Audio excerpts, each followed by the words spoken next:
সারা দেশে পালিত হচ্ছে জুলাই শহীদ দিবস। 2024 সালের 16 জুলাই আবু সাইদ ওয়াসিম সহ 6 শহীদের আত্মত্যাগের মধ্য দিয়ে সূচিত হয় জুলাই গণঅভ্যুত্থানের নতুন দিগন্ত। রক্তে রঞ্জিত জুলাই গণঅভ্যুত্থানের দ্বিতীয় বর্ষে আজ বিনম্র শ্রদ্ধায় শহীদদের স্মরণ করছে গোটা জাতি। প্রতিনিধিদের তথ্যচিত্রে জানাচ্ছেন লিওন আসাদ। সকালে কক্সবাজারের পেকো উপজেলার বাগগুজরা এলাকায় জুলাই অভ্যুত্থানের শহীদ ছাত্রদল নেতা ওয়াসিম আকরামের কবর জিয়ারত করেন মুক্তিযুদ্ধ বিষয়ক প্রতিমন্ত্রী ইশরাক হোসেন এবং ছাত্রদলের কেন্দ্রীয় সাধারণ সম্পাদক নাসির উদ্দিন নাসির।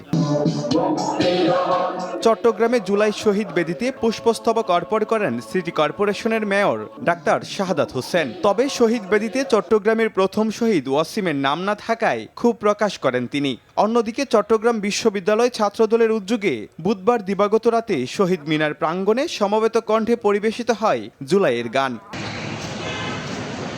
বরিশালের আমতলা মোড়ের জুলাই শহীদ বেদিতে বিভাগীয় ও জেলা প্রশাসনের পাশাপাশি শ্রদ্ধা নিবেদন করেন বিভিন্ন শ্রেণী পেশার মানুষ। পটুয়াখালীর জাউতলা সংলগ্ন স্মৃতিস্তম্ভে পুষ্পস্তবক অর্পণের পর জেলা প্রশাসকের সম্মেলন কক্ষে বিশেষ আলোচনা সভা ও 1 মিনিট নীরবতা পালন করা হয়।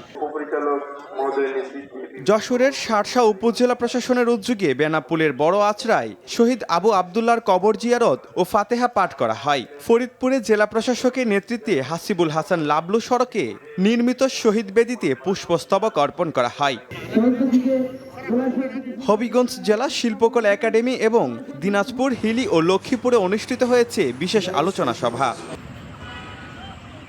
মাগুরায় সংসদ সদস্য মনোয়ার হোসেন খান এবং নড়াইলে জেলা প্রশাসকের নেতৃত্বে নবনির্মিত শহীদ বেদিতে শ্রদ্ধা জানানো হয়। নড়াইলে ঢাকায় শহীদ হওয়া রবিউল ও সালাউদ্দিন সুমনের বীরত্বকে স্মরণ করা হয়। এছাড়া নেত্রকোনা, শরীয়তপুর ও বান্দরবান সহ দেশের বিভিন্ন স্থানে স্মরণ করা হয় জুলাইয়ের বীরদের।